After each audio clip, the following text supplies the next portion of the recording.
Ce 14 avril 1821, exilé sur l'île de Sainte-Hélène, Napoléon Bonaparte a encore quelques jours à vivre.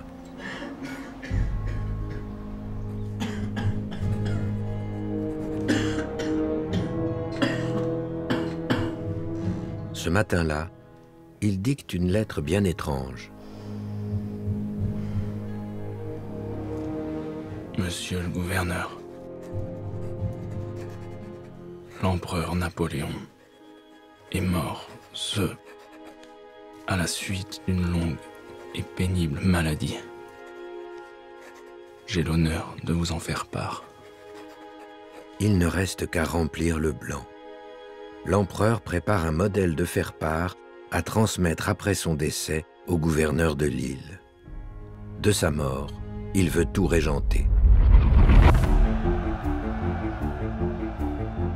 La mort, il la connaît bien. Il joue avec elle depuis des années. Il l'a côtoyée. Plus que cela même, il l'a cherchée. Toute la vie de Napoléon est un défi vis-à-vis de la mort. Il était convaincu que sa vie ne s'arrêterait pas avant que son destin soit accompli. Et il le dit à plusieurs reprises. Le boulet qui me fauchera n'a pas encore été fondu. Certaines des expériences de Napoléon qui frôlent la mort vont le conforter dans la certitude qu'il a un destin. Canon, pugilat, attentat, couteau, poison, fusil. À 6 reprises au moins, la mort passe si près sans l'atteindre qu'elle renforce sa conviction qu'il est un être à part. Et si c'était là une clé pour comprendre la psychologie d'un homme qui reste un mystère? Défier la mort pour construire un personnage de légende. De son vivant, Napoléon s'est voulu légendaire. Et pas seulement aux yeux des autres, c'est pas juste un mensonge, c'est dans sa tête. Au fond, ce qu'il veut, c'est franchir cette fatalité de la mort pour vivre après la mort. Et c'est ça la postérité.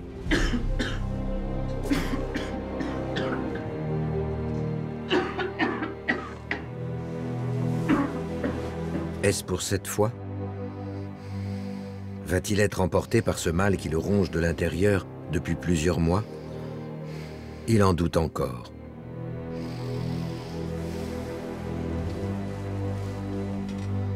Ne serait-ce pas dommage de ne pas mourir après avoir si bien mis en ordre ses affaires? L'empereur est impatient. Impatient que cette mort couronne une légende qu'il a commencé à construire quand Napoléon n'était encore que Bonaparte.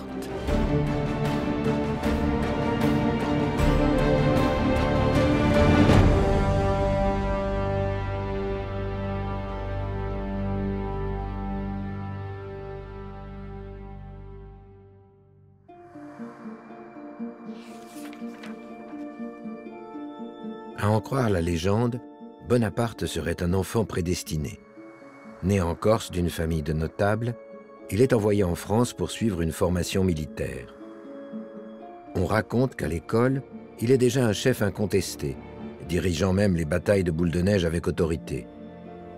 En vérité, le futur empereur ne sort pas du lot. Rien n'indique qu'il va avoir un destin. Et lui-même ne le conçoit pas d'ailleurs. En cela, il est très différent de beaucoup de futurs grands hommes, ou en tout cas d'hommes qui ont marqué dans l'histoire, d'êtres qui ont marqué dans l'histoire, qui eux avaient une claire conscience de leur prédestination. On sait que De Gaulle, à l'âge de 14 ans, se voyait déjà comme quelqu'un qui sauverait la France. Il ne savait pas dans quelles circonstances, il ne savait pas quand, mais il savait qu'un jour ou l'autre, son propre destin et l'histoire du pays se croiseraient. Napoléon, rien de tout ça. En 1793, capitaine dans l'armée de la Révolution, il reprend la ville de Toulon aux royalistes. En récompense, il est nommé général. Mais ce n'est qu'un fait d'armes parmi d'autres.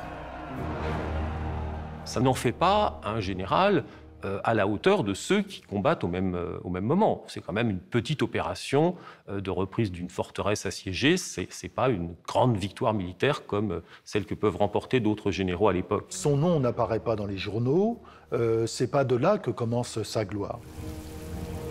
À 26 ans, sa carrière piétine.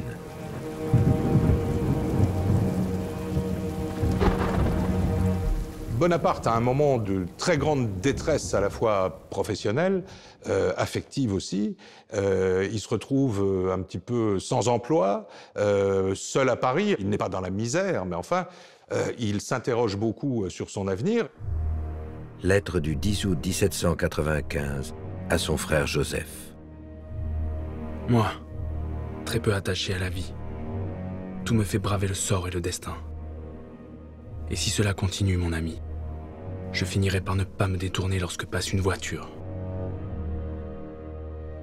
Quand il exprime cette idée dans sa jeunesse de suicide, c'est parce qu'il ne voit pas à quel moment sa carrière peut et doit s'envoler. Il végète et il a eu cette phrase qui sans doute explique cela. Il a dit « Vivre vaincu et sans gloire, c'est mourir tous les jours ». Et puis, soudain, à l'automne 1795, sa vie bascule. Le 5 octobre, le 13 vendémiaire dans le calendrier révolutionnaire, des émeutes royalistes enflamment Paris. La République est en danger. Le général Bonaparte est chargé de rétablir l'ordre. Dans une lettre écrite le surlendemain à son frère Joseph, il lui dit « Tu sais, j'ai délibéré avec moi-même pendant 15 minutes pour savoir si je me rangerais du côté de la Convention ou si je rejoindrais les royalistes pour combattre la Convention. Et il dit finalement, j'ai pensé qu'il y avait plus de chances de fortune du côté de la Convention. Donc au fond, il entre dans l'histoire comme un mercenaire, hein, sans prendre parti, sans éprouver d'affection ou de passion, ni pour les républicains, ni pour les royalistes. Il fait un pari comme un joueur qui mise rouge ou qui mise noir, mais simplement il mise du bon côté. Bonaparte réprime sans état d'âme. Il donne ordre de tirer sur la foule.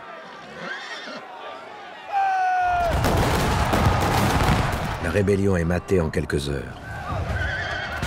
Comme à Toulon, il n'hésite pas à s'exposer aux balles. Son cheval est tué. Pourtant, à son frère Joseph, il se contente d'écrire « Comme à mon ordinaire, je ne suis nullement blessé. »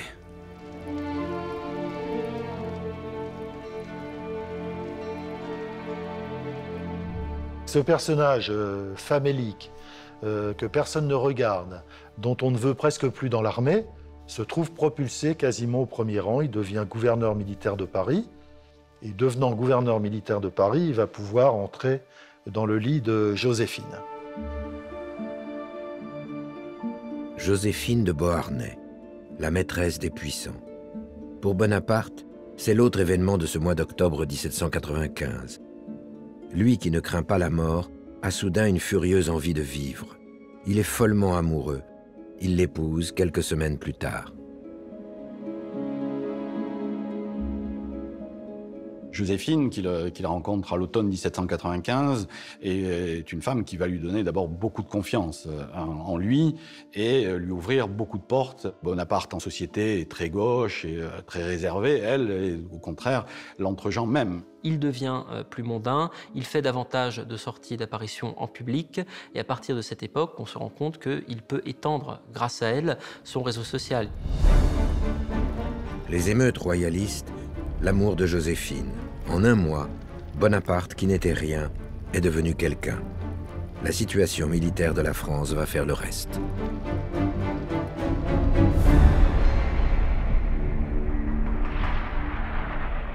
En 1796, la République est à nouveau en guerre.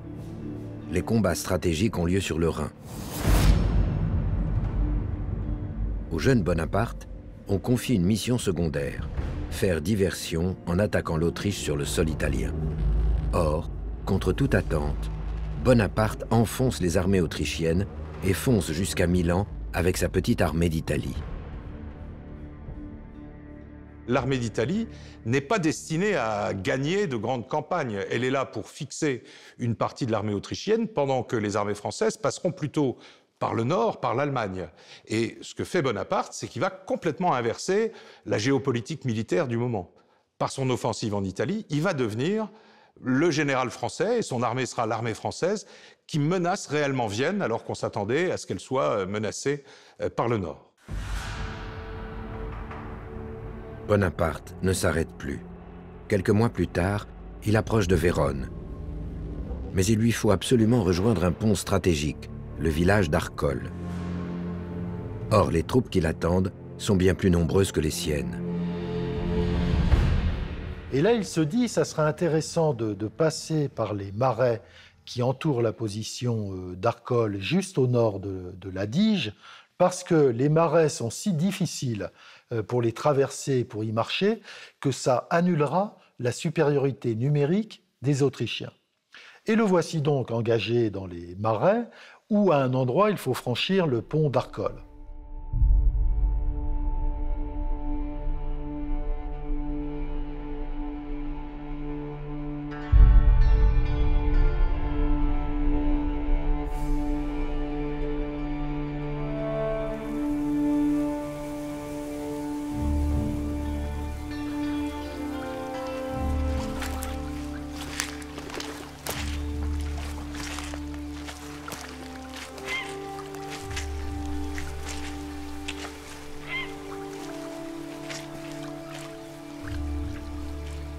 Le 15 novembre au matin, Bonaparte a réussi la première partie de son plan.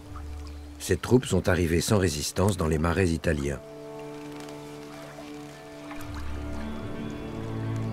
Mais le plus dur reste à faire. Il faut désormais franchir le pont qui mène au village stratégique d'Arcole. Ce pont est solidement défendu par les forces adverses. Il pourrait y perdre beaucoup d'hommes.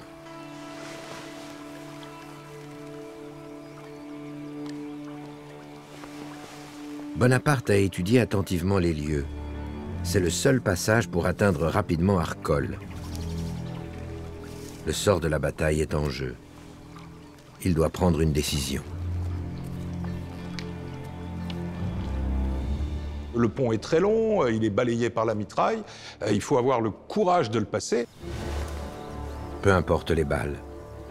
C'est maintenant que se joue son destin.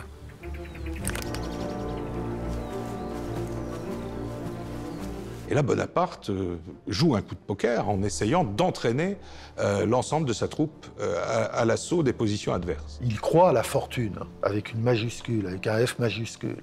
C'est-à-dire que tant que la fortune sera avec lui, il ne craint rien.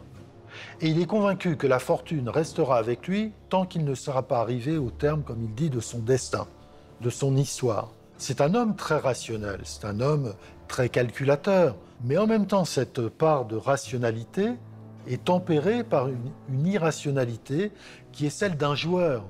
C'est aussi quelqu'un qui est prêt à tout miser sur un coup, au risque de tout perdre.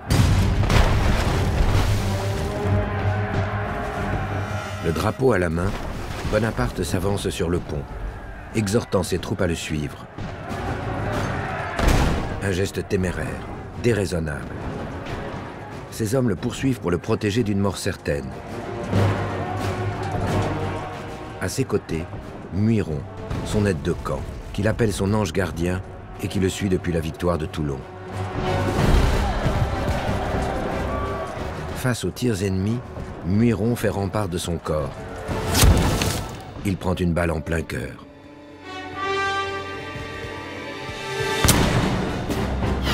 Le feu redouble. C'est la débandade. Bonaparte tombe dans les marécages. Il est tiré de la boue, inconscient, sur l'autre rive. Il glisse, il tombe dans la boue d'un des fossés, mais qui sont très profonds quand même, où il aurait été noyé sans l'intervention de son frère Louis, qui vient l'extraire de ce fossé. Fin de l'histoire. Bonaparte a échoué. Le pont reste infranchissable. Il faudra encore 2 jours de combat et les renforts du général Masséna pour traverser enfin le pont et déloger les Autrichiens d'Arcole. Bonaparte peut reprendre sa marche en avant. Il remporte une nouvelle victoire à Rivoli, puis d'autres encore qui le mènent à 100 km de Vienne. Les Autrichiens en déroute signent le traité de paix de Campo Formio qui met fin à une guerre de 5 ans.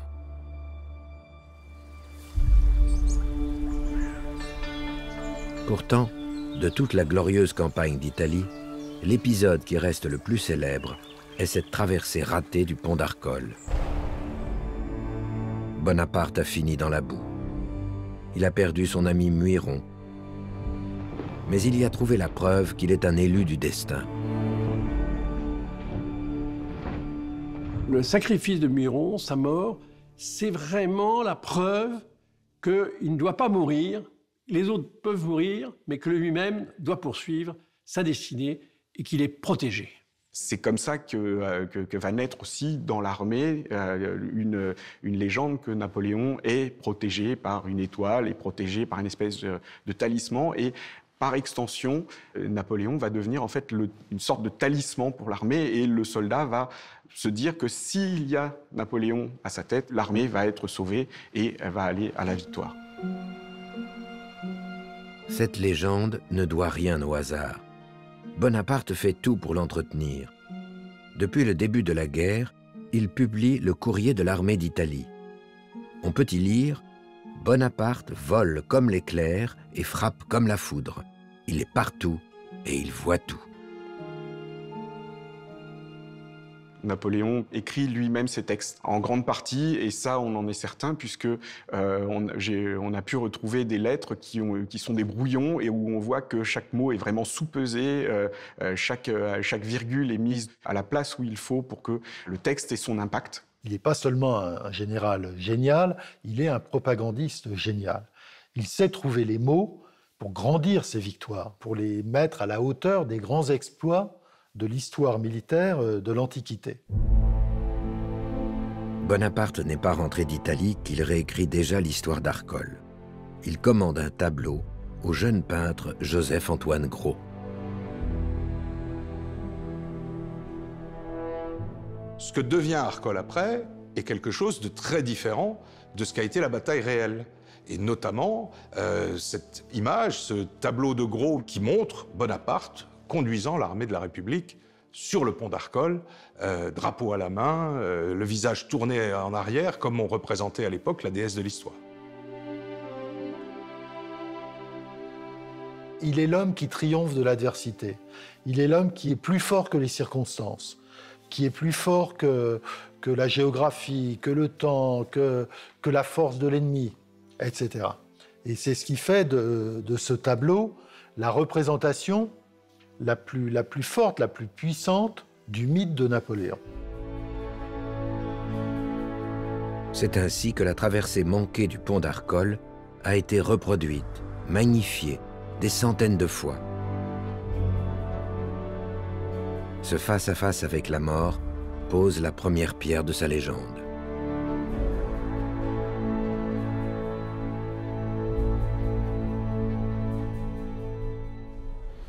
Je ne me regardais non plus comme un simple général, mais comme un homme appelé à influer sur le sort d'un peuple. Je me vis dans l'histoire. Alors naquit l'étincelle de la haute ambition. Bonaparte ne doute plus qu'il a un destin. Mais le pouvoir ne l'intéresse pas. Pas encore. Il a soif d'aventure.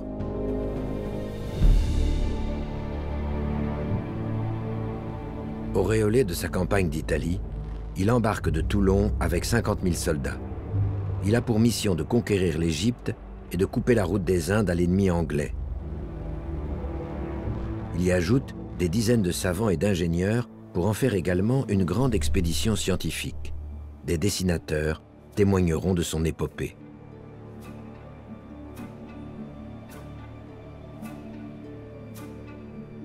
Et il pense pouvoir en Égypte conquérir une nouvelle gloire, avec peut-être en perspective la conquête même de l'Inde, et donc de se placer sur les traces d'Alexandre le Grand.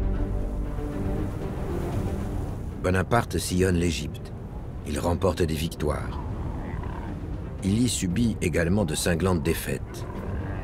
Mais peu importe, en France, l'écho de ses aventures au pays des pharaons ne fera qu'accroître son prestige.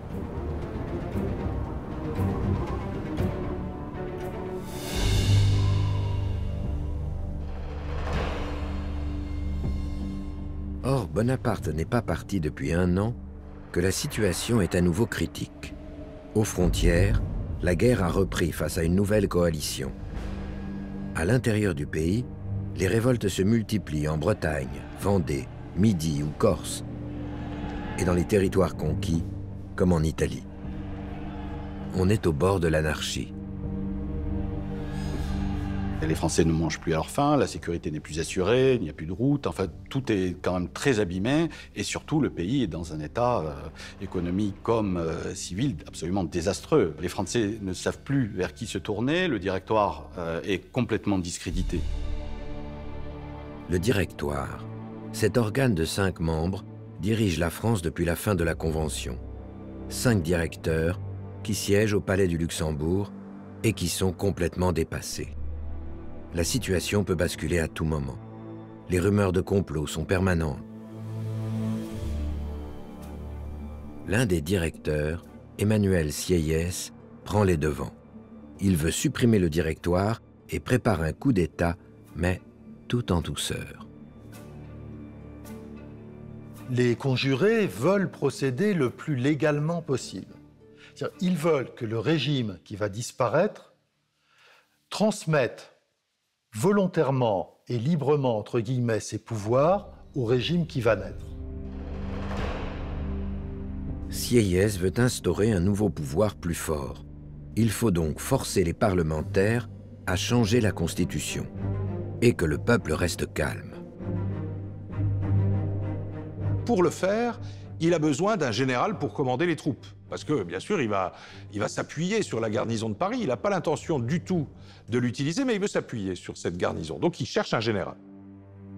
Sieyès cherche donc un général populaire et disponible.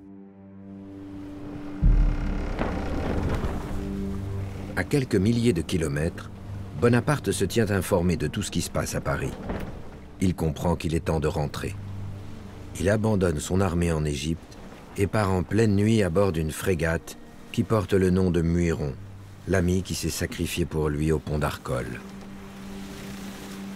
Quand Bonaparte quitte son armée en Égypte, il tente un pari absolument fou. D'abord, il n'est pas sûr de rentrer en France parce que tous les bateaux sont capturés par la flotte anglaise et il ne sait pas quel accueil il va trouver une fois revenu en France parce qu'il est quand même un général qui quitte son armée sans ordre. Donc, qui pourrait être considéré comme déserteur. Bonaparte avait disparu en Égypte pendant un peu plus d'1 an. Il n'y avait plus de nouvelles, on ne savait pas ce qu'il était devenu, on le disait, certains le disaient malade, d'autres le disaient mort, et on le voit arriver soudainement sur la Côte d'Azur. Voilà. Personne ne l'attendait plus. Dès son débarquement à Fréjus, il est acclamé. Avignon, Valence, Lyon, partout la même scène se reproduit. Bonaparte, dans l'esprit des gens, il reste le symbole des victoires de l'époque de la campagne d'Italie. Celui qui avait réussi à imposer un traité de paix à l'Autriche et à rétablir la paix en France. Il reste l'image du général victorieux. Les paysans descendent spontanément des villages avec des lanternes la nuit, des chandelles, pour éclairer sa route, pour ne pas qu'il soit attaqué par des bandes de brigands. Bonaparte ne s'y trompe pas. La poire est mûre, comme il dit. Il a le sentiment d'être quelqu'un à part, quelqu'un qui est prédestiné pour la gloire et prédestiné pour éclairer son siècle. Voilà. Il est l'homme qui arrive au bon moment. Il est devenu l'homme le plus populaire de France, le sauveur qu'ils attendent. De retour à Paris, il accepte d'entrer dans la conjuration de Sieyès.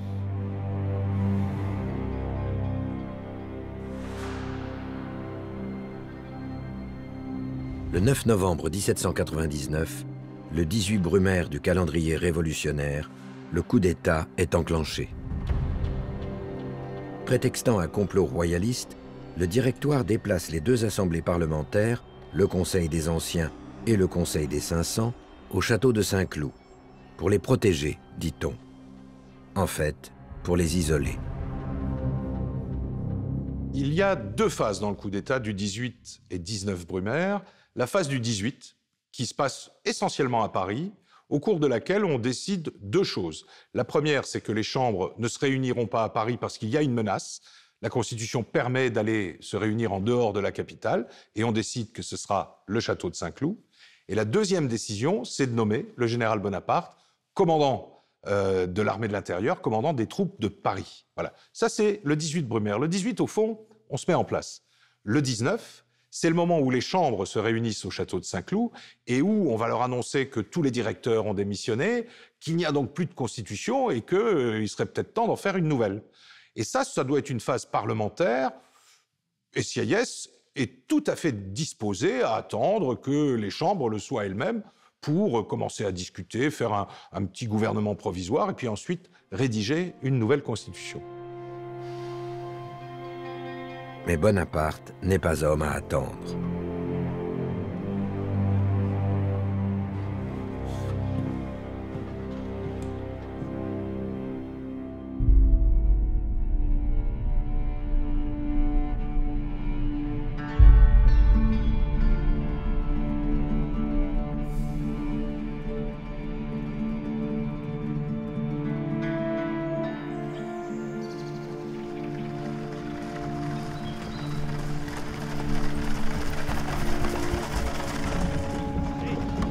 Le lendemain matin, Bonaparte brusque les événements. Il se rend lui-même à Saint-Cloud, où sont rassemblés les parlementaires. Il espère profiter de ce coup d'État pour prendre le pouvoir. Mais il sait que pendant la nuit, des intrigues se sont nouées contre lui.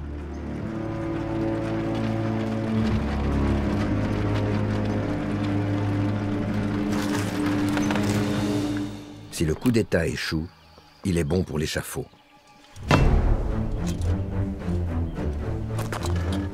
Il va haranguer les députés pour accélérer leurs décisions. C'est un militaire, il n'aime pas les assemblées, il n'aime pas les civils, il n'aime pas les politiciens, il ne sait pas leur parler, surtout. Il a vu les assemblées pendant la Révolution, il en a conçu un dégoût définitif. Et il est habitué à ce que lorsqu'il parle, on l'applaudisse, on l'acclame, que lorsqu'il parle, on se taise, parce qu'il est habitué au public militaire. Et là, il prend une décision, en effet, un peu, excessive, irréfléchie, qui est d'aller lui-même faire plier les assemblées, voilà, par la force de son éloquence. Bonaparte se présente d'abord devant la première chambre, celle des anciens. Il sait qu'ils lui sont plutôt favorables. Le public est acquis. Mais quand même, on ne l'applaudit pas parce que voir un militaire en uniforme monter à la tribune, ce n'est pas dans les mœurs parlementaires de la Révolution. Bonaparte est tendu, maladroit. Il leur parle comme à des soldats. On répand que je veux établir un gouvernement militaire. On m'abreuve de calomnie. Souvenez-vous que je marche accompagné du dieu de la victoire et du dieu de la fortune. Pour eux, la tribune parlementaire, ça représente quelque chose. La légalité, la légitimité du Parlement. Donc voir un général monter à la tribune et leur dire « je suis le dieu de la victoire », ça ne leur convient pas. Bonaparte est désarçonné qu'on ose l'interrompre, l'invectiver. Son aide de camp lui conseille d'abréger son discours. Il décide alors d'aller convaincre la deuxième chambre, le Conseil des 500, qui lui est beaucoup plus hostile, mais qui est présidé par son frère Lucien. Il arrive là-dedans où les députés sont en train de se chamailler, de se disputer, ça crie, ça hurle, les uns demandent un vote, les autres le refusent. Bonaparte tente d'accéder à la tribune, mais on l'empêche de parler. On crie « Hors la loi Bonaparte, vive la République !» Certains lèvent le poing au point qu'il faut l'exfiltrer. Donc des grenadiers entrent dans la salle, ce qui n'arrange pas les choses, l'attrapent, le saisissent et l'entraînent vers la sortie. Il est terrifié. Il se griffe le visage jusqu'au sang.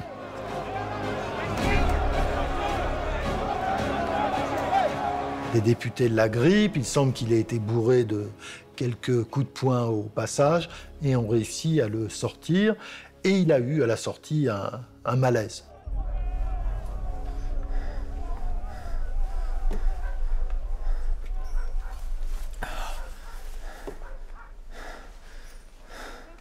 Pourquoi ses nerfs ont-ils craqué?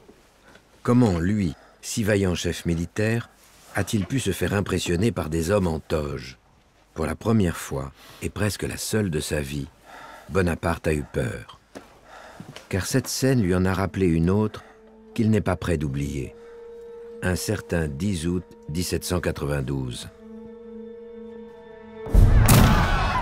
Ce jour-là, des insurgés attaquent la résidence royale des Tuileries. Le roi a été mis à l'abri. Mais ses gardes suisses se font massacrer. Bonaparte est un jeune officier en visite à Paris. Il a tout vu. Jamais depuis. Aucun de mes champs de bataille ne me donna l'idée d'autant de cadavres que m'en présentèrent les masses de Suisses. La rage était dans tous les cœurs. Elle se montrait sur toutes les figures.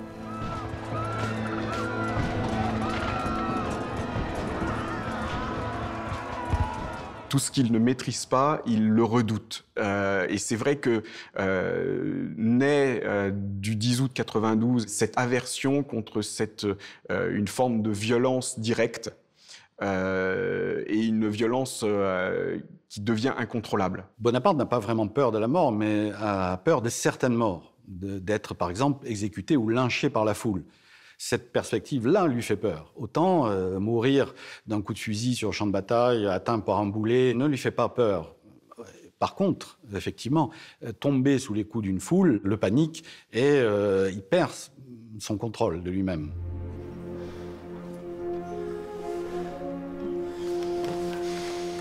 Mais comme à Arcole, Bonaparte va faire de son échec une victoire.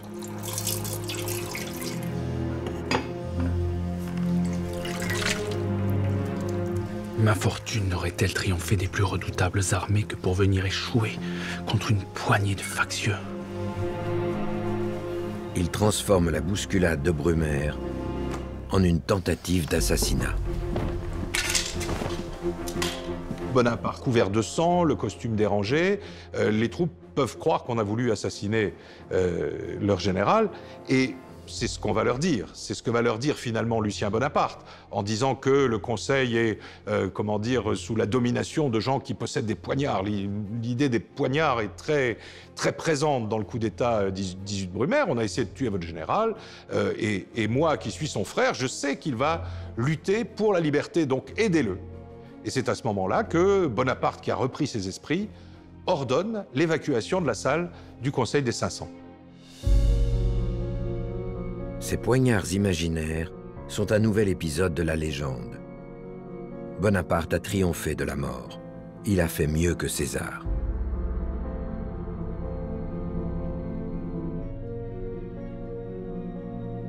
L'invention de l'épisode des poignards fait référence évidemment à l'assassinat de César. Et au fond, pour la propagande du régime, du nouveau régime qui s'installe, effectivement, Bonaparte apparaît comme un César qui aurait échappé au poignard des conjurés. Le malaise du 19 Brumaire est oublié. La tentative d'assassinat fait de lui un être invincible. Sieyès et les autres conjurés n'ont plus qu'à s'effacer. Bonaparte est nommé consul à la tête de l'État. À présent qu'il est César, Bonaparte veut accomplir son destin et bâtir un empire. Le nouveau tableau qu'il commandera au peintre Gros le présente en législateur. Napoléon a dit un jour « Je suis de la race des hommes qui fondent ». Et ça, c'est véritablement quelque chose d'extrêmement important pour comprendre son caractère. À côté de ses rêves de gloire militaire, il y a ses rêves de gloire civile. Il le dit, je resterai dans l'histoire davantage que Parmentier. mais néanmoins, probablement, Parmentier aurait été plus utile que moi avec la pomme de terre. Donc il veut laisser ses pommes de terre à lui, à l'histoire. C'est-à-dire, il veut être comme celui qui a, c'est l'expression est de lui, refermé le gouffre de la Révolution, réconcilié les Français, rebâti une société, rebâti un État. Mais en concentrant toute l'autorité, le premier consul devient la cible de tous les complots. Cela ne l'inquiète guère, jusqu'à ce que la Camarde ne vienne lui faire une nouvelle visite.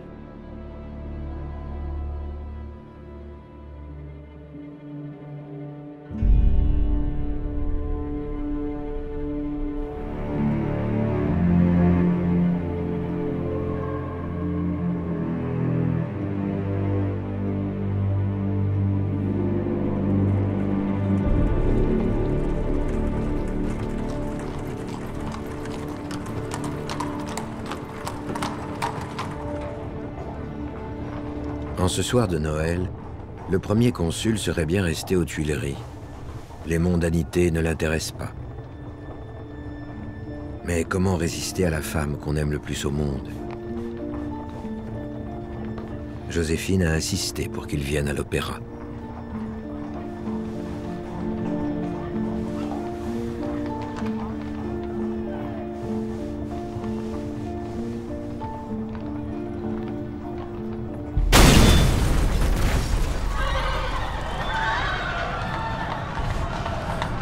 Cette fois, la mort s'est approchée tout près. Bonaparte vient d'échapper au premier attentat à la bombe de l'histoire. Un attentat terrible, à la voiture piégée. La rue Saint-Nicaise est dévastée. L'attentat s'est produit à quelques centaines de mètres des Tuileries.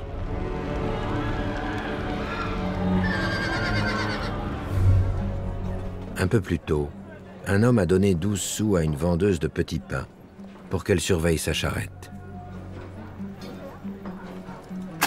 Caché en retrait, il a déclenché la mise à feu quand le cortège est sorti des Tuileries.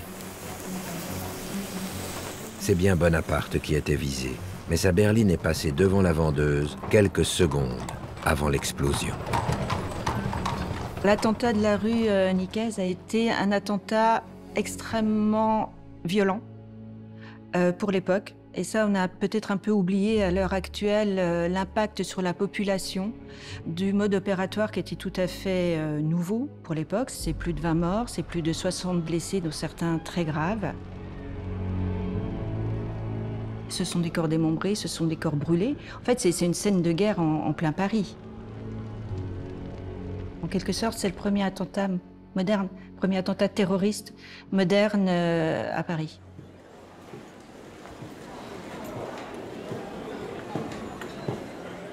Bonaparte reste impassible. Il se rend à l'opéra comme si de rien n'était. La rumeur de l'attentat l'a précédé et on l'acclame sans discontinuer pour son sang-froid.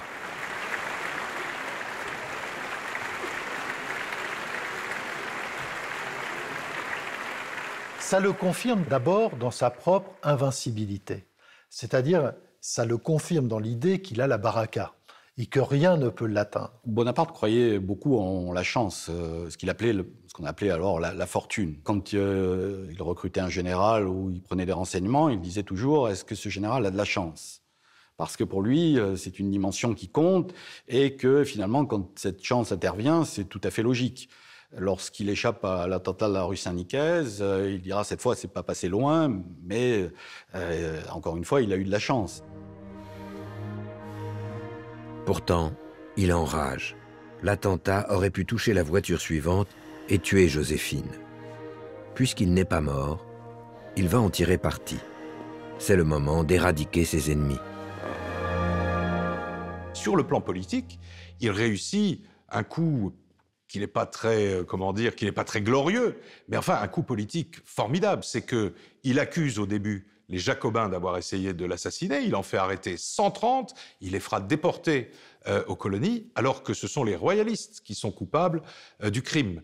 Et bien sûr, une fois qu'il sera convaincu que ce sont les royalistes qui ont fait le coup, il va se tourner vers les royalistes, et là aussi, il va leur retirer un certain nombre de forces. L'attentat de la rue Saint-Nicaise lui révèle peut-être son invincibilité, mais aussi sa popularité, et lui ouvre la porte à frapper des deux côtés de l'échiquier. Mais cet attentat résonne aussi comme un signal d'alerte. Sa mort pourrait interrompre son œuvre. Si je meurs dans 4 ou 5 ans, la chose sera montée. Elle ira. Si je meurs avant, je ne sais pas ce qui arriverait. Il se rend compte de la fragilité au fond, de son pouvoir, et il se rend compte que finalement, tant qu'il n'aura pas des institutions plus solides, tant qu'il n'aura pas établi son pouvoir de façon définitive, eh bien, il sera toujours l'objet d'attentats. Au moment de l'attentat de la rue Saint-Nicaise, on est dans la première année du gouvernement, enfin un peu plus de la première année, et déjà, beaucoup a été fait. On a réformé les administrations, la justice, on a vaincu l'Autriche, on est en train de négocier des traités à peu près avec toute l'Europe. Donc il y a dans le pays, pour les gens informés évidemment, une espèce d'espoir de stabilisation et d'espoir qu'on va bientôt arriver à la paix extérieure et à la paix intérieure. Et l'attentat contre Bonaparte est une espèce d'électrochoc, parce qu'on se dit, mais que se serait-il passé s'ils avaient réussi à tuer Bonaparte? La guerre civile va recommencer? Il va falloir à nouveau retomber dans les errements du Directoire? Donc il y a eu réellement un vent de panique qui consolide son pouvoir et qui le fait passer pour l'homme nécessaire, celui dont on ne peut pas se passer. Bonaparte profite de ce climat favorable. Il se fait nommer consul à vie. Il a désormais le droit de se choisir un successeur. Il a le pouvoir absolu. Jamais on n'a vu une transformation aussi rapide que celle du consulat, où en l'espace de 3 ans, et même, oui, 3 ans, 1800-1803, sont les époques de grandes réformes. Allez, on peut aller jusqu'au Code civil de 1804. Il change totalement la physionomie du pays. Il est probable qu'il n'a pu faire cela qu'à cause d'un pouvoir fort, du pouvoir fort dont il disposait, et qui réunissait entre ses mains tous les genres de pouvoir, puisque les assemblées sont marginalisées. Et il a ce goût propre aux militaires, à la fois de l'efficacité et de la rapidité. C'est-à-dire, il ne faut pas que ça traîne. Désormais, rien n'arrête son ascension. Les peintres officiels témoignent de son œuvre. Comme pour Arcole, il commande à chaque bataille un tableau pour la légende.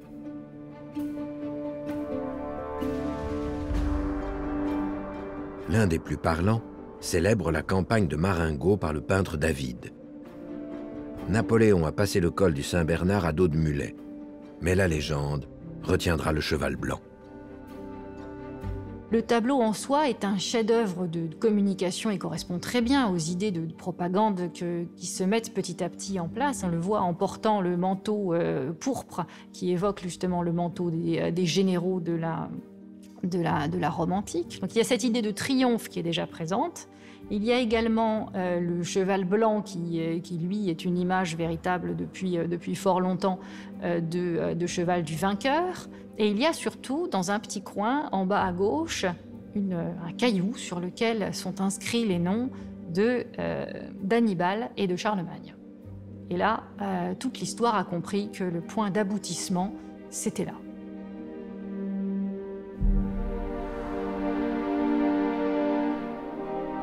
Le 2 décembre 1804, comme Charlemagne, le premier consul se fait sacrer empereur. Prenant la place du pape, il pose lui-même la couronne sur la tête de sa femme Joséphine. Ce n'est plus Bonaparte que célèbre les tableaux de propagande, mais Napoléon Ier. Lui qui est passé si près du gouffre, vogue de succès en succès, de victoire en victoire, comme l'éclatante Austerlitz. Face à de nouvelles coalitions, le général ne perd aucune bataille. L'Empire ne cesse de s'agrandir. L'Europe est à ses pieds. Pourtant, il continue son pas de deux avec la mort. Il est même blessé au talon, en Allemagne, lors du siège de Ratisbonne. Il est au milieu de ses soldats. Il est l'exemple pour ses soldats. Encore une fois, il ne cherche pas la mort, évidemment. Il cherche à être l'exemple. Il croit en son destin et à aucun moment, il ne pense qu'il pourra être tué. Mais il prend le risque pour entraîner ses troupes. L'été 1809, Napoléon s'installe au château de Schönbrunn, près de Vienne, pour négocier la paix. Décidément invincible, il vient de battre les Autrichiens pour la 4e fois, à Wagram. Tous les matins, à 10 heures, il passe les troupes en revue. Jusqu'à ce jour où la mort fait une nouvelle tentative.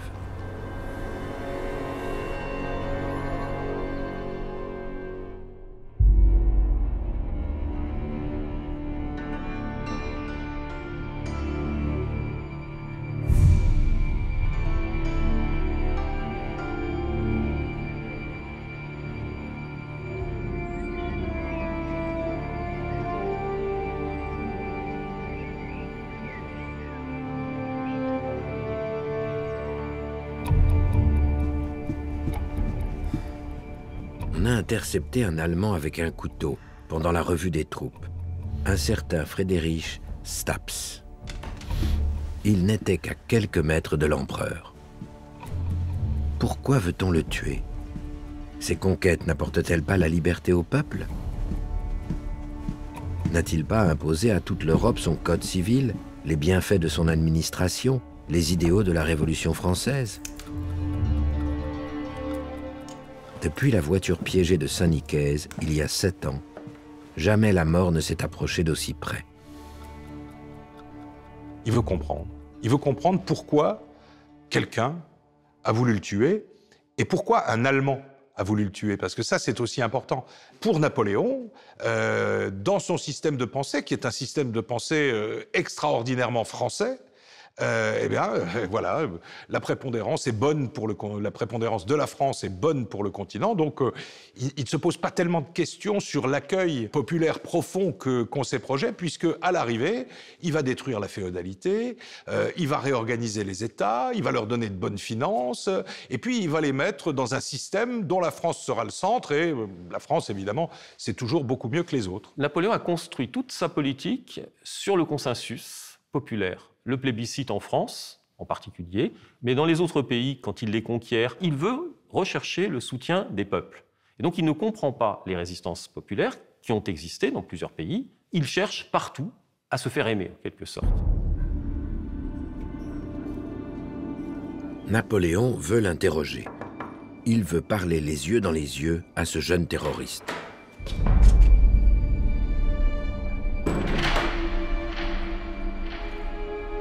L'apprenti assassin n'est pas ce qu'il attendait. Staps n'est qu'un gamin de 17 ans, la figure douce, bien élevée. Napoléon l'interpelle. « Pourquoi voulez-vous me tuer ? Je voulais vous tuer parce que vous êtes un oppresseur. Et si je vous faisais grâce, vous auriez tort, car je chercherais encore à vous tuer. »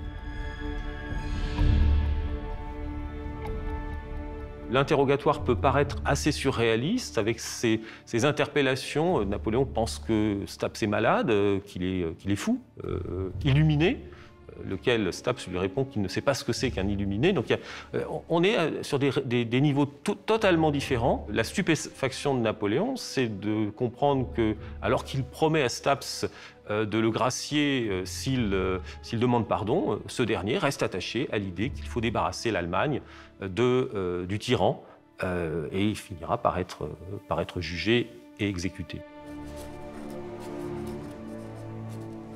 Le jeune exalté n'a rien voulu savoir. À son ministre de l'Intérieur, Napoléon recommande qu'on étouffe l'affaire. J'ai voulu vous informer de cet événement afin qu'on ne le fasse pas plus considérable qu'il ne paraît l'être. S'il en était question, il faudrait faire passer cet individu pour fou. En réalité, ce nouvel avertissement de la mort le perturbe profondément, car il souligne un point qui tourne à l'obsession depuis quelques années.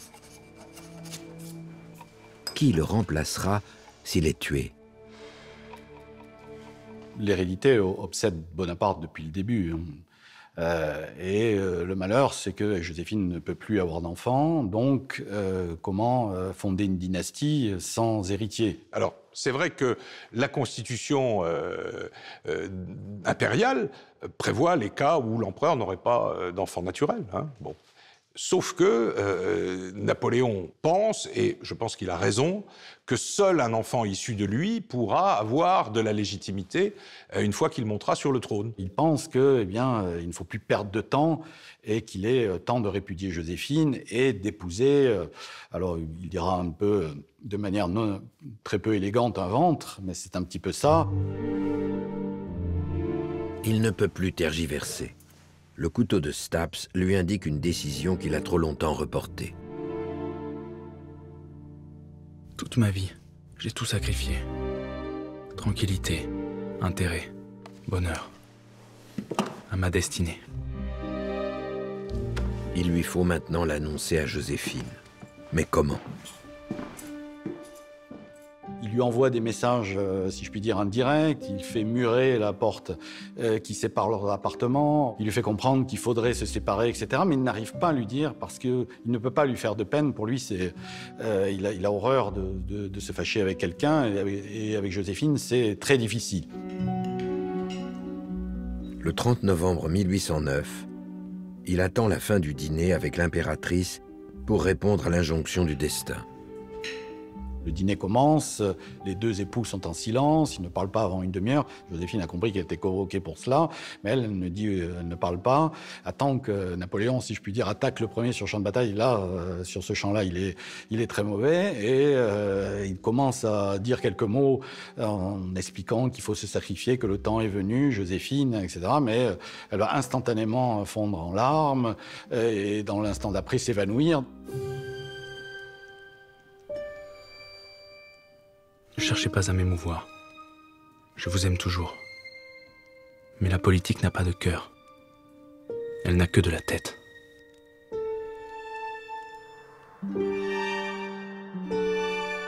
Ils divorcent par consentement mutuel le 15 décembre 1809 aux Tuileries, 2 mois seulement après la tentative d'assassinat de Staps.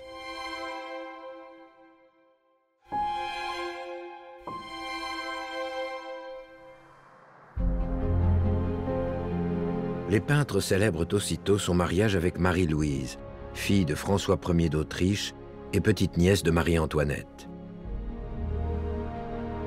Un an plus tard, naît Napoléon François-Joseph Charles Bonaparte, le fils tant attendu. Quoi qu'il arrive, la pérennité de son œuvre semble assurée par un héritier. Le nom de Napoléon est promis à la postérité. L'empereur est au zénith quand, pour la première fois, le destin lui tourne le dos.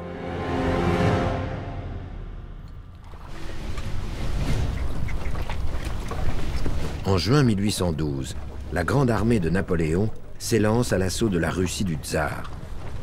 En 3 mois, l'empereur est arrivé à Moscou, facilement, trop facilement. Et puis tout s'enchaîne. Le tsar qui fait flamber la ville plutôt que de livrer bataille.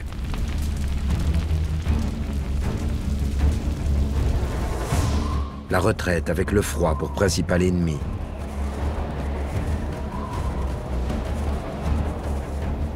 La traversée catastrophique de la Bérésina. La glace qui s'ouvre sous les sabots des chevaux. La campagne de Russie est un désastre. Pourtant, 1 an plus tard, Napoléon reforme une armée et contre-attaque. Mais l'Europe sait qu'il n'est plus invincible. C'est le début de la fin. L'Empire se disloque. La Russie, rejointe par la Prusse et l'Autriche, le repousse inexorablement. L'Espagne perdue, puis l'Allemagne. La Hollande, l'Italie. Son empire ne tenait que par la force. Ses généraux le lâchent l'un après l'autre. Tandis qu'il envoie toujours plus d'hommes à la mort, il prend pour lui-même de plus en plus de risques.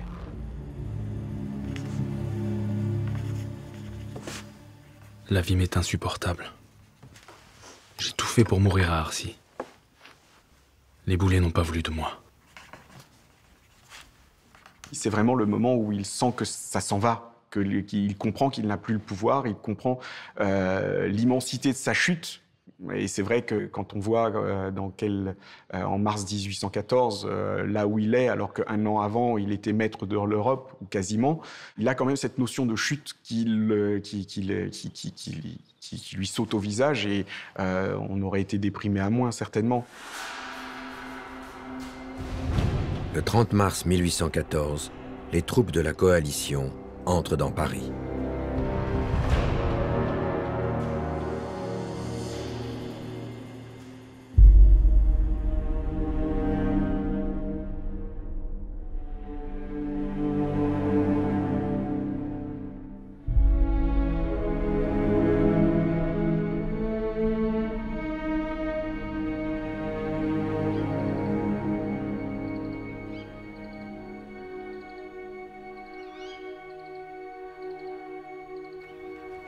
La nuit est déjà très avancée, mais Napoléon ne dort pas.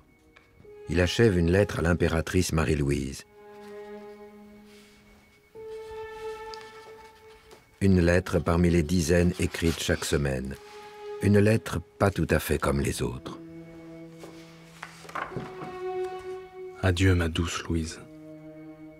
Tu es ce que j'aime le plus au monde. Mes malheurs ne me touchent que par le mal qu'ils te font. Donne un baiser à ton fils. Adieu, ma Louise. Tout à toi.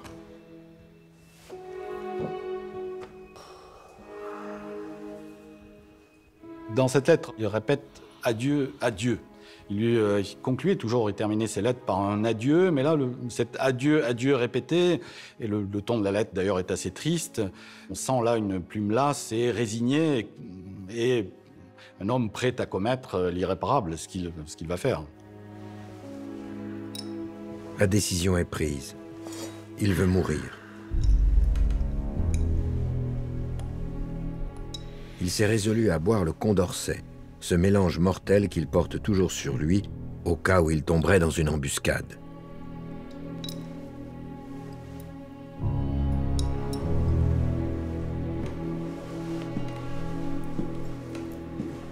Ses généraux l'ont trahi. Son empire s'est effondré. Il n'a plus la main, et c'est la première fois.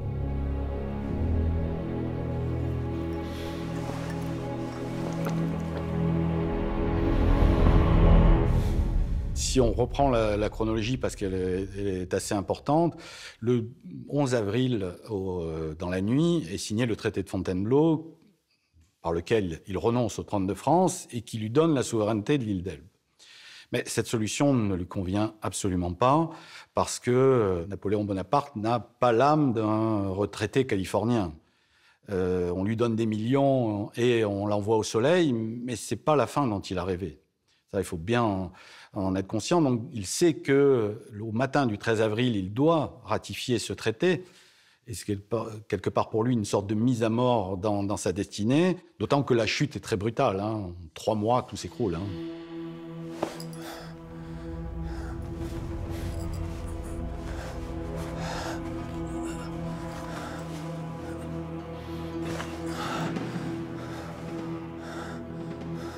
Il a le sentiment que sa destinée arrive à son terme, et en même temps, c'est un homme de culture antique. C'est un homme de culture antique.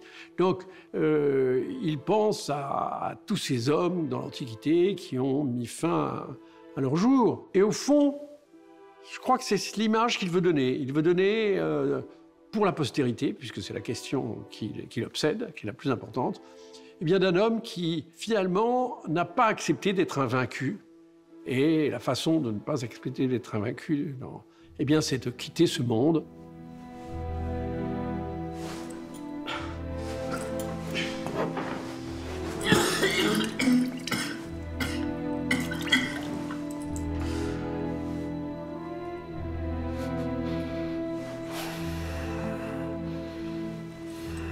Mais décidément, la mort ne veut pas de lui. Qu'on a de la peine à mourir. Qu'on est malheureux d'avoir une constitution qui repousse la fin d'une vie, qu'il me tarde tant de voir finir.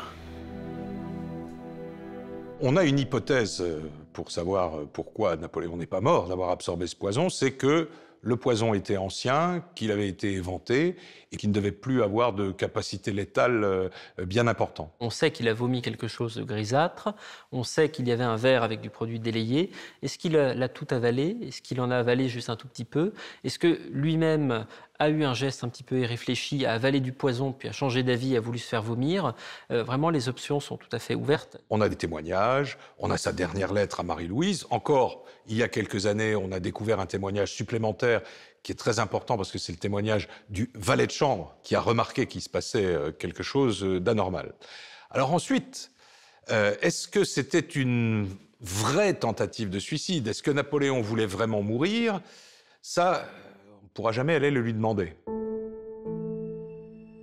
De suicide, il ne sera plus jamais question, sauf pour dire que ce n'est pas un moyen d'en finir.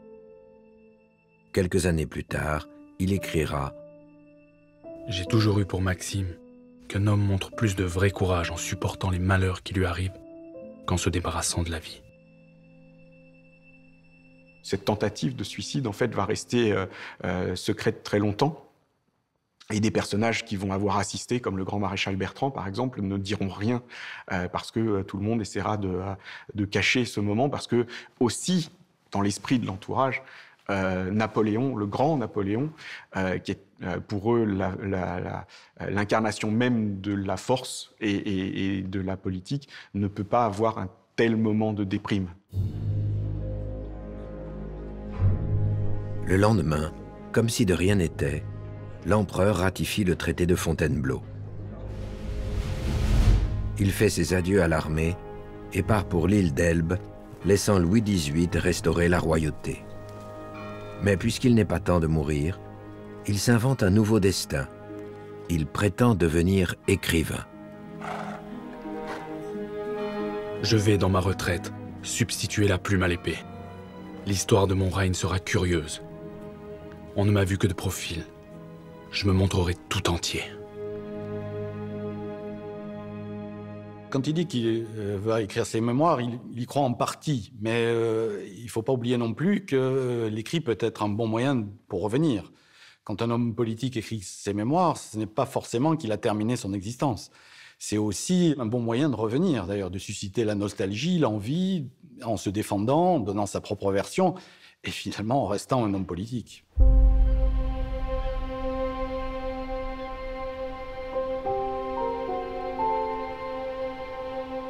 L'exil n'est qu'une parenthèse. À peine arrivé à l'île d'Elbe, il retrouve énergie et ambition. Dans ce micro-royaume qu'on lui a octroyé, l'empereur déchu est à l'étroit.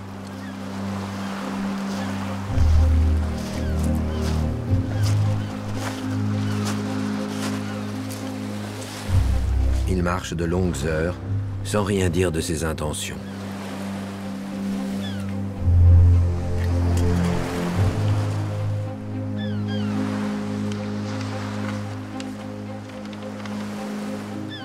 Mais il suit attentivement les nouvelles de France.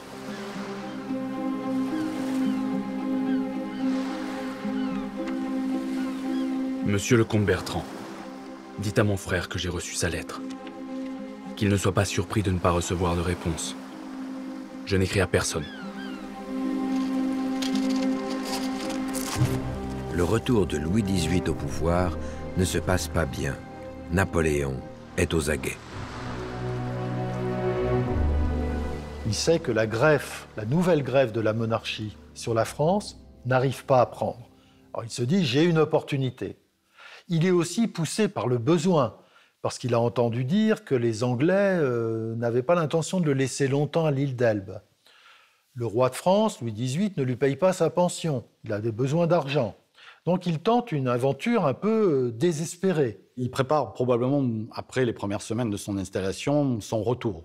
Il attend le moment favorable.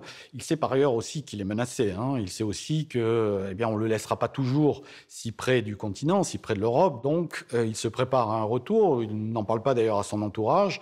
Il va prendre encore cette décision folle et solitaire de revenir. Le 26 février 1815, 10 mois après son arrivée, Napoléon s'évade en pleine nuit. Il quitte l'île d'Elbe avec 1 millier de soldats fidèles. Cette expédition est a priori totalement folle parce qu'il lui faut traverser la Méditerranée, 3 jours de mer, au milieu de la flotte anglaise, au milieu de la flotte royaliste française, débarquer, et 1000 hommes, alors que l'armée royale en compte 150 000. Il a une chance inouïe lors de ces 3 jours en mer.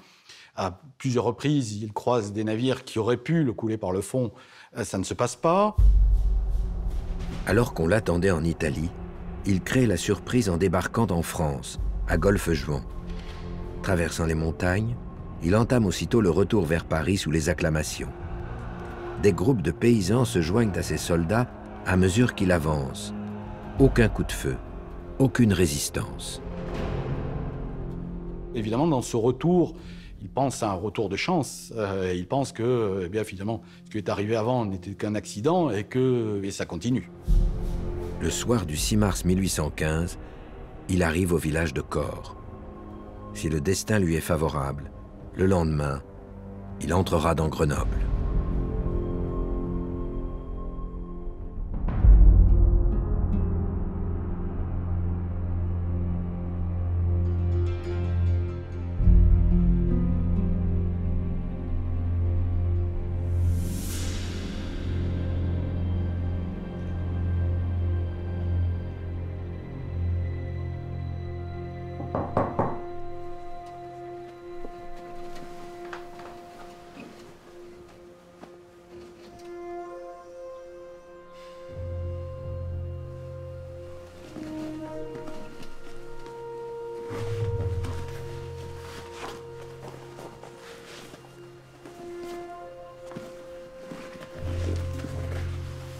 Il n'a dormi que quelques heures, comme à son habitude. Il sait que la journée s'annonce décisive. Depuis l'évasion de l'île d'Elbe, le destin lui a été favorable. Mais rien n'est gagné.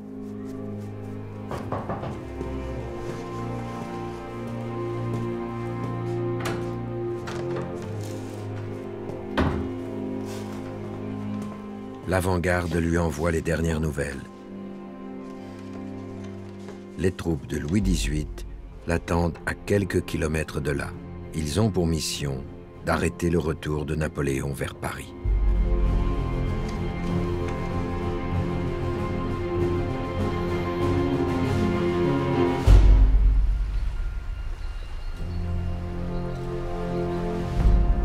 C'est sur les bords du lac de Laffrey que Napoléon va mettre une fois encore sa vie dans les mains du destin. C'est ici que l'armée royale attend les partisans de l'empereur déchu. Pour la première fois depuis son retour en France, l'affrontement semble inévitable. Il avait choisi ce qui deviendra la route de Napoléon, la route des Alpes, parce que comme il n'avait pas beaucoup d'hommes, les chemins étaient étroits, et s'il y avait une bataille, on ne pouvait pas aligner beaucoup d'hommes face à lui. Mais quand il arrive dans la plaine de Laffrey, elle est large, donc face à lui, il y a des régiments royalistes en nombre. Ils sont 4 à 5 fois plus nombreux que lui. Militairement, il ne peut pas passer. Et avant tout, cet homme est un joueur. C'est-à-dire que tant qu'il y a une carte à jouer, il la joue. Il sait qu'à chaque fois qu'il mise, il est au bord du précipice, que tout peut s'écrouler. Mais comme il a cette confiance en lui extraordinaire, il y va quand même. Les armées sont à présent face à face. Napoléon fait déployer le drapeau bleu-blanc-rouge et jouer la Marseillaise. Et puis, il s'avance seul vers les troupes ennemies. Face à lui, les baïonnettes sont pointées, les fusils prêts à faire feu. Cette fois, il va défier la mort, les yeux dans les yeux. La scène, telle qu'on la raconte habituellement, alors on l'a un petit peu arrangée, mais la scène a vraiment eu lieu puisque on possède un témoignage qui n'est pas un témoignage de l'entourage de Napoléon, personne qui était là, qui a aperçu tout ça, et qui a écrit ce qu'il a vu à un de ses camarades. Lettre du citoyen Johannis, habitant de Romans.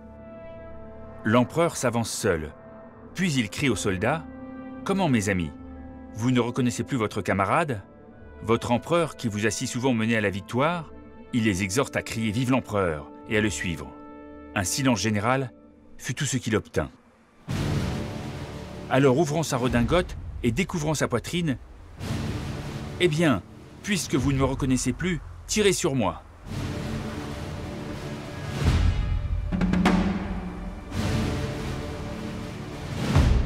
C'est vrai que c'est à la fois un coup de poker et en fait, quelque part, il pense que de toute manière, personne n'aura le courage de tirer. Parce que pour le soldat de base comme pour l'officier jusque dans les grades les plus élevés, il y a une relation de confiance, d'admiration. Napoléon est une sorte de dieu de la guerre. Hein. On pense que quand il est à la tête de l'armée, tout fonctionne et on ne peut aller qu'à la victoire. Probablement, il sent qu'ils ne vont pas oser tirer. C'est-à-dire qu'il les impressionne tellement, il a tellement rempli leur vie pendant 15 ans qu'ils ne feront pas feu sur lui. Mais en même temps, il prend un risque inconsidéré parce qu'on n'est jamais à l'abri d'un tir d'un soldat. Il suffit qu'un seul tir pour qu'il soit tué. Un capitaine ordonne de faire feu.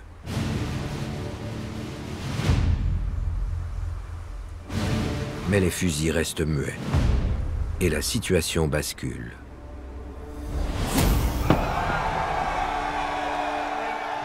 Pendant la harangue, des grenadiers s'étaient approchés. Ils crièrent « Vive l'empereur » et se mêlèrent à ses soldats.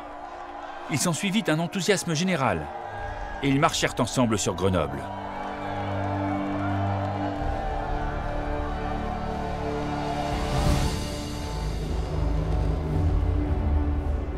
Ma bonne Louise, je t'ai écrit de Grenoble que je serai bientôt à Paris.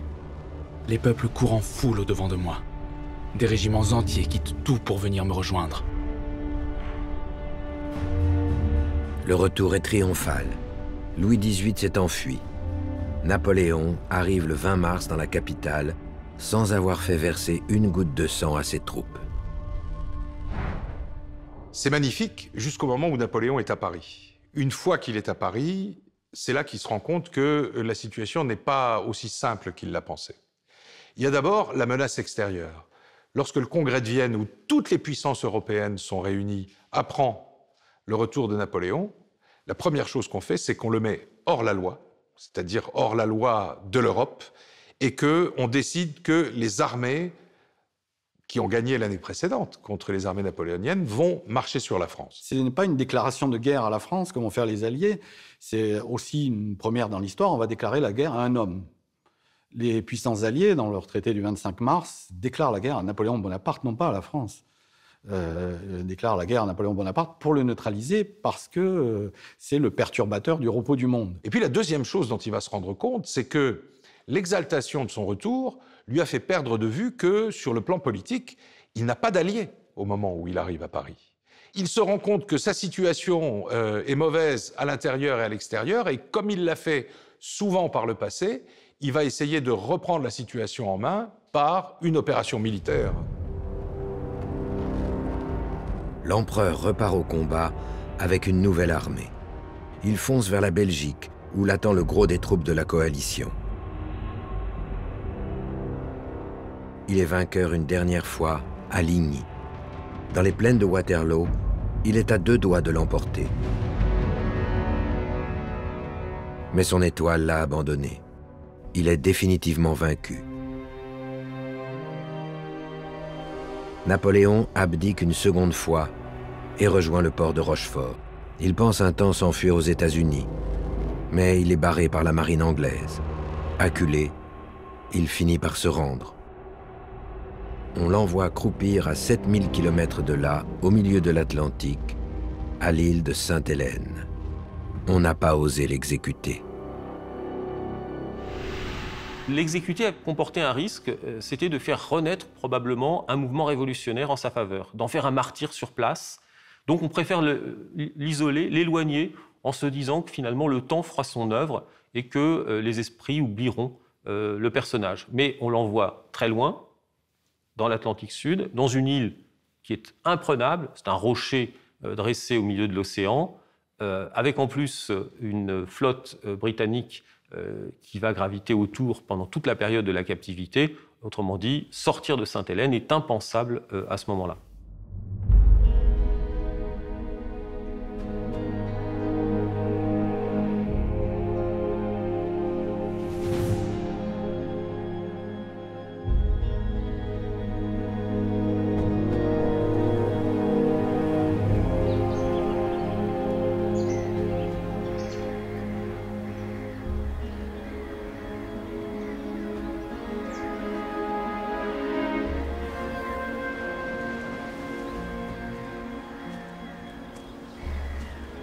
J'aurais dû mourir à Waterloo.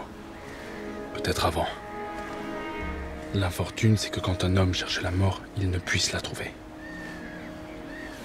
On a été tués tout autour de moi. Mais je n'ai pu trouver le boulet. La France est désormais bien loin, à plusieurs milliers de kilomètres. Les premiers mois, il a pensé s'évader une nouvelle fois, comme il l'avait fait à Elbe. Il n'est plus temps. À 48 ans, il est rongé par un mal intérieur de plus en plus pressant, ulcère ou cancer.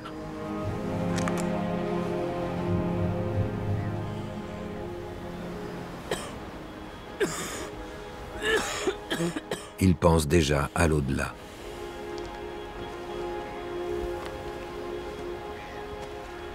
Quand je serai mort, tous mes braves viendront à ma rencontre. Ils me parleront de ce que nous avons fait ensemble. Ils reviendront tous fous d'enthousiasme et de gloire. À partir du moment où Napoléon sait qu'il ne quittera pas Sainte-Hélène, il va commencer beaucoup plus consciemment à travailler pour sa légende. Il le dit à son entourage, il utilise des phrases aussi modestes que « si le Christ n'était pas mort en croix, il ne serait pas Dieu ». Sous-entendu, il faut que je subisse mon martyre. Et il est convaincu il sait déjà que la postérité va reconnaître ses mérites. Il se met en scène sous une forme un peu différente de ce dont il avait l'habitude. La statue de marbre, cette fois-ci, est un petit peu fissurée à quelques endroits, et il joue de ces fissures. Il se présente en martyr.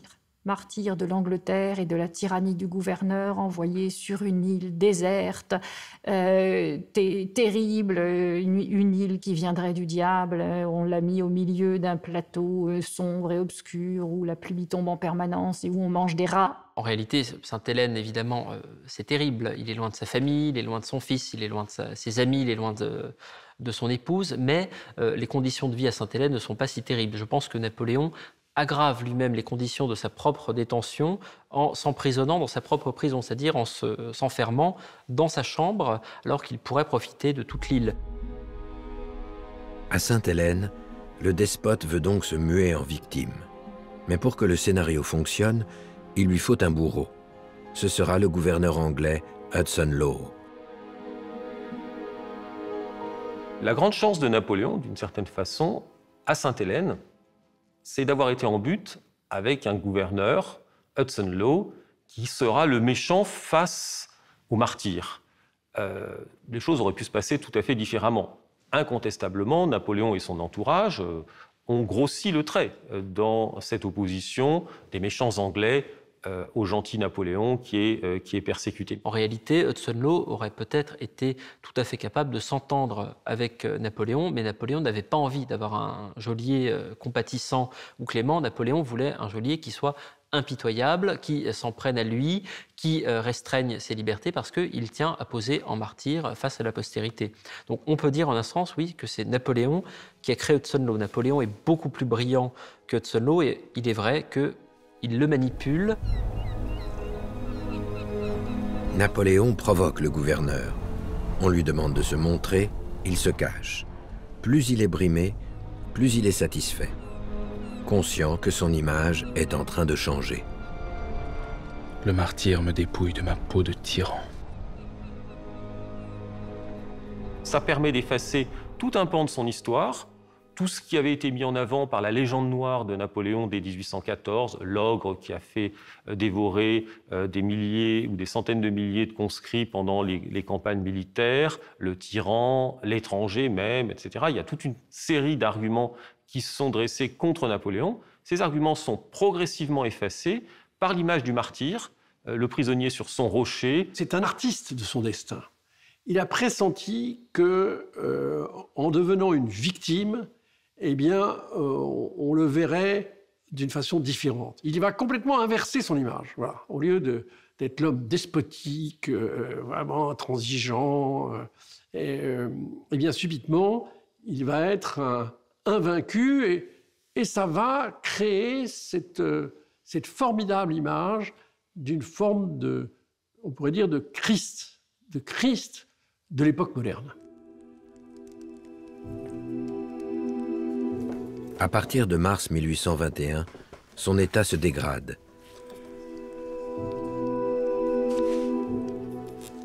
Cette fois, ce n'est plus la postérité qu'il doit préparer, mais la mort elle-même. Elle doit être à la hauteur de l'événement.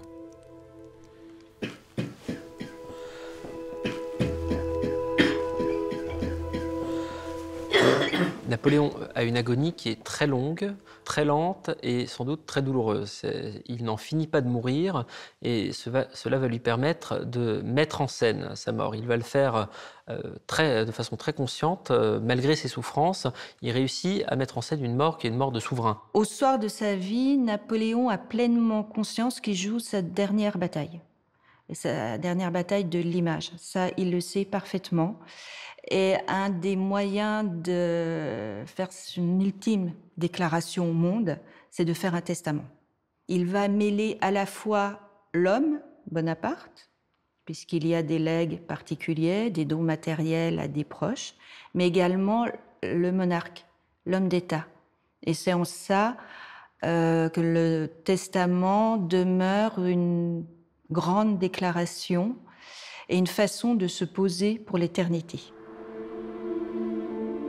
Je meurs dans la religion apostolique et romaine, dans le sein de laquelle je suis né il y a plus de 50 ans.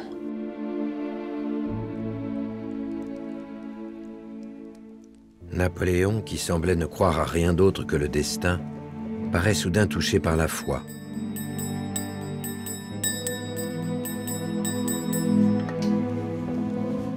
À quelques jours de sa mort, il demande même à se confesser. Il va effectivement se confesser. Et s'il se confesse, je pense que ce n'est pas du tout parce qu'il est revenu à la foi catholique, sans doute pas. Il le fait parce qu'un souverain qui a été couronné à Notre-Dame par le pape, eh bien, il doit mourir en chrétien pour vraiment pleinement accomplir son destin de souverain et pour rappeler que c'est sa dynastie maintenant qui est sacrée. Il va organiser en effet la cérémonie, son futur enterrement. Il va prévoir aussi l'organisation des premiers temps avec l'organisation d'une chapelle ardente. On dit des messes avant même sa mort pour prier en faveur de Napoléon. Bref, il y a toute une série de gestes qui montrent que Napoléon, même au moment de sa mort, est resté extrêmement méticuleux et extrêmement attentif aussi à l'image qu'il va donner. La chapelle ardente, c'est l'image du souverain chrétien qui doit aussi être diffusée à travers le monde.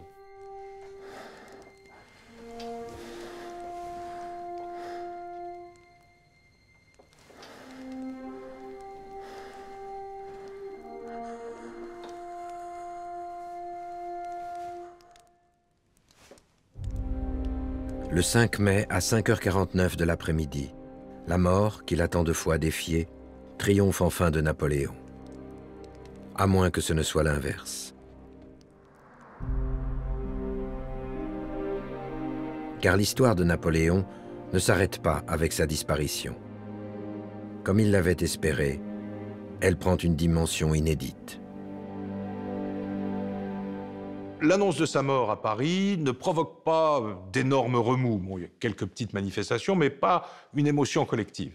Et puis, il va y avoir la phase d'émergence, de développement et de submersion de tout de la légende dorée, qui donne un empereur libéral, un empereur qui est pour l'égalité. Bref, comme on le lui a fait dire, le messie de la Révolution. Il est intéressant de voir qu'une partie des populations ne croit pas à sa mort, comme s'il était immortel, comme si finalement il avait accédé au rang de demi-dieu. Et on aperçoit le personnage de Napoléon, ici ou là, un Napoléon ressuscité, ce qui est là aussi significatif de la trace qu'il a laissée.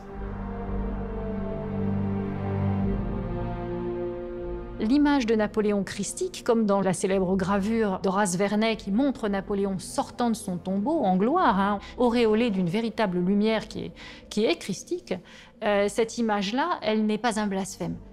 Elle est simplement un calque et une image de l'attachement de soldats qui n'avaient pas la religion mais qui avaient l'empereur.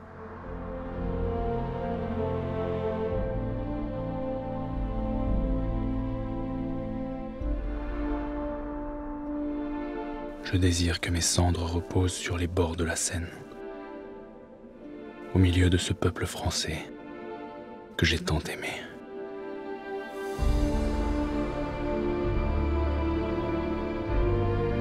« 20 ans après sa mort, comme il l'espérait, son corps est rapatrié de Sainte-Hélène à Paris. Un imposant tombeau est aménagé aux Invalides. C'est un événement national. L'homme qui croyait en son destin est devenu une légende. Sa mort est incontestablement sa plus grande victoire parce qu'il manquait à son épopée une dimension littéraire. Il y a eu la dimension picturale avec des artistes de génie, mais il manquait encore, si je puis dire, les mots. Et sa mort, son exil est ô combien romantique. C'est quand même le géant qui est enchaîné à son rocher, qui disparaît dans la pénombre du soir sur cette île lointaine. Enfin, on ne peut pas imaginer mort plus romantique. Donc pour cette génération d'écrivains romantiques, vont être Victor Hugo, Balzac, Vigny, etc., vont magnifier cette épopée et la rendre, l'inscrire dans les mots et ajouter cette touche littéraire qui manquait. Et jusqu'à Chateaubriand, l'un de ses ennemis déclarés, qui va écrire des mots magnifiques sur sa disparition. Hein, il aura cette phrase « Vivant, il a manqué le monde, mort, il le possède ». Chateaubriand a tout dit.